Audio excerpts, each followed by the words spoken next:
আমি একটা বাল্ব আর একটা ফ্যান চালাই। আমার এই মিটারে এত পরিমাণে বিল আসে যা আমার চালানো সম্ভব না। কিন্তু ফ্রিজ চালাই নে, মোটর চালাই নে, কিছুই করি না। এত টাকা বিল আমি কী করে দেবো? গত মাসে আইসে 2600 না কত, তার আগের মাসে আরও আইসে, এই মাসে এত বিল আইসে, আমি কি করে বিল দেবো?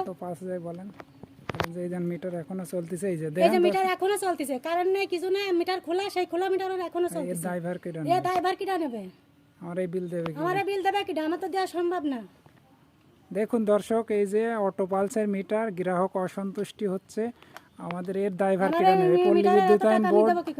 পল্লী বিদ্যুৎ আইন বোর্ড নিম্নমানের মালামাল ক্রয় করে যে গ্রাহকের উপর দায়ভার, যে এত টাকা বিদ্যুৎ বিল অটো পালস দিচ্ছে, কানেকশন ছাড়াই মিটার উঠতেছে, চলতেছে উপহার। হ্যাঁ, কয় ইউনিট বিল দিতে দেন তো, কত ইউনিট দিস, কিলোওয়াট কত যেন আমি ধরছি 2637 ওরকম ধরলে লাইট পড়ে যাচ্ছে। হ্যাঁ, তার মানে মিটারটার বয়স কত হতে পারে? 1 বছর 1.5 বছর।